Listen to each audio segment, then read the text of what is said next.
well, so I wanted to do a quick dive into Knapp's model of relationship development, which is what you see here on the screen. These relationship stages are things that are covered in big, broad brushstrokes in your book, and honestly, every textbook I think I've ever taught out of. And I think they're really useful for kind of saying, okay, where are we at? And what are some of the potential pitfalls? What might lead to termination? Where are we? And I think it's a really useful tool to kind of diagnose where you are in a relationship. The vast majority of examples that I will likely use today are going to be about romantic relationships. And that's primarily because it's the easiest. And I think that in a lot of ways, these relationship models are built with those romantic relationships in mind. However, I have seen this applied to a ton of relationships over the years, in other assignments and in other classes. For example, I had a student who had an adult child, and they basically kind of terminated their relationship. They had gone all the way over to here in the coming apart section. And it was wild because they ended up coming back together as, kind of coming back together, kind of going around the bend and starting over. And they said they were currently in the relationship maintenance stage, and that it really was very true to what this should look like as you kind of move through life. I'm going to, like I said, use a lot of romantic examples as I go through here, just because they are simple and easy to spot, but realize that this happens in a lot of different kinds of relationships. Also, I think this is a good model because it really shows you what the hard work of a relationship is for the long haul. Because if you think about it, the vast majority of the romantic movies that you've seen kind of end here in the bonding stage. They end in the coming together, because the wedding or the whatever it is that makes the relationship permanent is the end of the movie. If it's a will they or won't they, and they don't, then again, it also ends right here, right? So, or if it's a really bad movie, if it's a movie about like breaking up and, I'm thinking of like A Marriage Story, stuff like that, sometimes it's about this part down here. But really good relationships are a whole lot more complex than that. And so that's what I want to go over. So I think initiation is fairly clear. It's fairly clear from the discussion in your book and in other places. But one thing that's really important to know about initiation is that if, let's say, you're already friends, let's say you have a pre-existing relationship and you're going to change the context, you're going to move from from a friendship relationship maybe to an intimate one, that you actually end up going through these stages all over again, even though you would know each other. Now, there's going to be some differences, obviously, because, for example, this intensification, which is all focused on self-disclosure, is different, but it's still going to be there, which is kind of interesting. All right. So initiation, I think, is pretty clear. Experimentation, this is where we search for red flags. We put out little feelers to find common interests. We don't say, I like this movie. Instead, it's, so what kind of movies do you like? Or it might be, so what do you like to do for fun? It's a lot of these, like, I call them safe dates, where you're going to something during the day. It doesn't require a lot of trust because that hasn't been built yet. And it's some self-disclosure, but it's guarded self-disclosure. And it's very even and gradual, but it's supposed to be very careful self-disclosure. As a matter of fact, too much self-disclosure in the experimentation phase can often be perceived as being a little creepy, and people are kind of made uncomfortable by it. So I think that that's kind of an interesting piece. Intensification is where people start to get, this is almost always like the moony eyes, the best feeling, the endorphin filled, romantic, heady part of a relationship. It's the moony eyes. It's the head over heels piece. Okay. And it's this, you start wanting to spend time with this person more than almost anything else, which I think is kind of that piece of that intensifying as far as emotion is concerned. Then I always tell people that you're kind of like definitely in that solid intensification, like right here in mid-intensification, when you have what I call the info dump date. The info dump date is where you do a lot of self-disclosure. This is where you talk about hopes and dreams and what people's view on marriage might be and what people's view on kids and finances and all this kind of stuff. This is that intensification. where you're like, is this somebody I want to invest my real time in? Is this somebody that I'm going to get along with for the long haul? Sometimes in intensification, you have your first argument because, again, in experimentation, we're being real careful not to upset the apple cart. But in intensification, we're experiencing very strong emotions. And so that's kind of that piece. Integration, and you can kind of see now we're moving into relationship maintenance here. Integration is more becoming an us. It is, and I apologize, I'm looking out to make sure my daughter is okay because she's playing outside. Integration is that idea of becoming an us. This is where you start to say, okay, like I would know, for example, oh, I can't invite Faith unless I invite Scott because that's her person. That in the world starts to realize that you two are a unit. That is, intensification, or pardon me, integration. Integration is also where you start to figure out how are we going to fit together as far as a couple? Where do we spend holidays? Have we met each other's parents? A lot of those kind of pieces of integration are kind of logistical in a lot of ways. I always tell people that you've entered the integration stage when you start leaving things at each other's house, and you start kind of figuring out how this will fit together. Bonding has almost always been, since I've been teaching this course, has always been this like public symbol of relationship permanence, I think is what the book says. And in every textbook I've ever taught out of, it's always a wedding ring. And of course I forgot to wear mine today.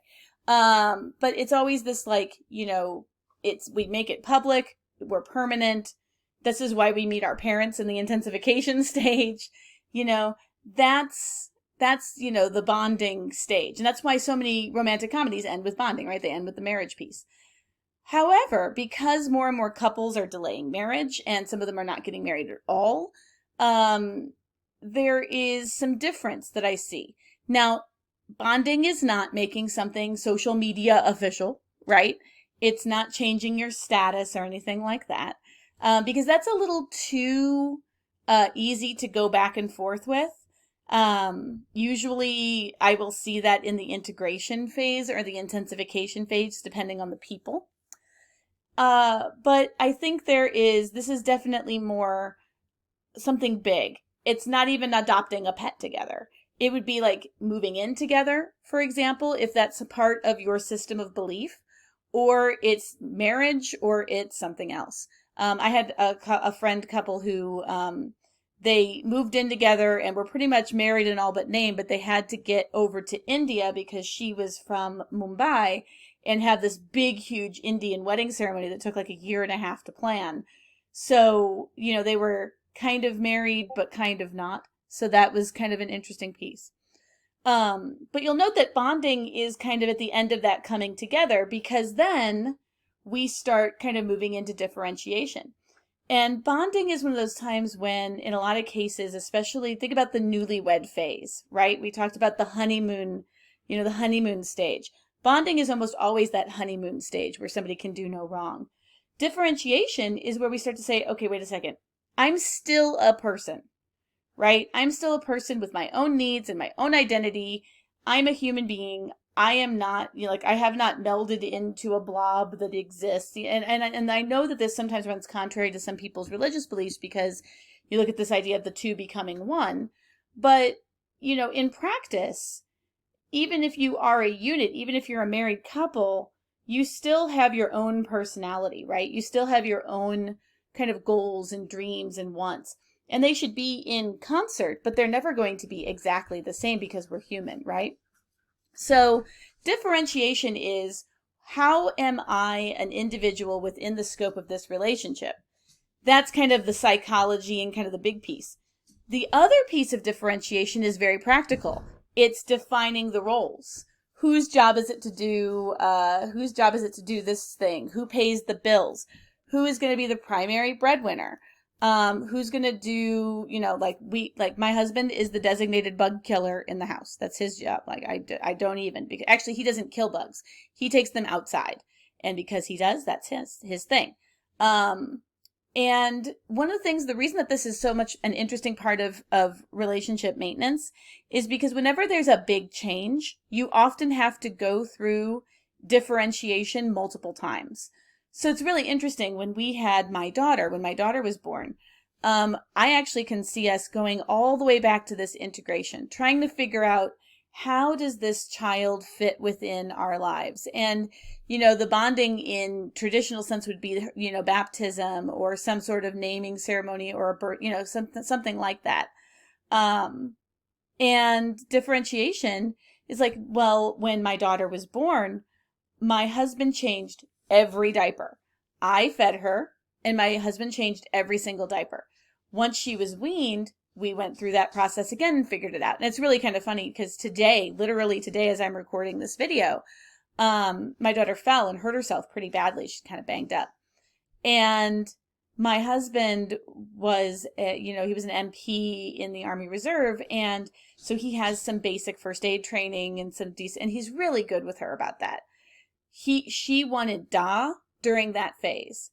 Once she was kind of checked out and good, then she wanted me. She wanted me to hug her and hold her and all that kind of stuff. When she wants to learn something, she comes to certain things. She'll come to me. She'll ask me about things like nerves and all kinds of interesting pieces of the body.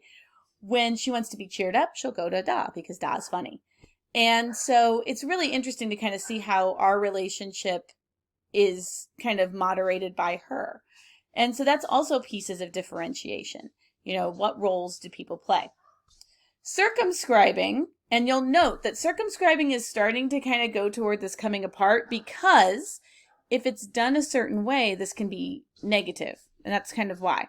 Circumscribing is where you figure out what people's sore spots are and what might need to be done about those sore spots. Oftentimes we circumscribe them, meaning that we draw a circle around it and we isolate it. It's kind of like social distancing for conversations. We know, for example, my husband and I know that we don't talk politics with my stepfather because it immediately elicits a argument, and my mom hates arguments. And so in order to keep family harmony, we circumscribe that. Okay. A lot of times if we just say we're going to, quote, agree to disagree, that's going to go in, that is technically circumscribing, right? And that there are certain no-go conversations in different relationships that you have. Why would this be part of coming apart? Well, because if you've got too many circles, well then what's left to talk about, right? You've got nothing left to talk about, and that's circumscribing. Stagnation, and you'll now see that we're firmly in the coming apart stage here. Stagnation is where you look at we're stuck in a rut. Either we're having the same fights over and over and over and over again, not necessarily Paula and Mike, but more serious, over and over and over again without getting better. Or you see that we're never having anything new. And this is going to come into play when we start talking about dialectical tensions. Nothing is ever exciting. We're stuck in a rut. If you've seen Shaun of the Dead, the idea that they always go to the Winchester pub, that's stagnation. Stagnation is where there's no growth. People, you're not getting as much benefit from the relationship because there's no growth as people. That's also stagnation. Avoiding is either physical avoidance, right? Where you're actually not going to be, seeing that person, like you start trying to not be around them as much. Or it can be avoiding specific conversations or avoiding having conflict, avoiding disclosure. A lot of times avoiding is where you start to see people lying or maybe not being completely honest with their actions in a relationship. And then I think termination is pretty clear. That's the end of a relationship. So hopefully, and again, most of the time in a successful relationship, one that lasts a long time, you're going to bounce, back and forth between these areas. And that's very, very common. Think about, we celebrate anniversaries every year for most part, we are constantly, whenever there's a job change and the roles change, we go through this differentiation and maybe a little bit of integration. So I hope that makes this a little bit more interesting and a little bit easier to understand. As always, let me know if you have any questions, and I'll see you in the next video.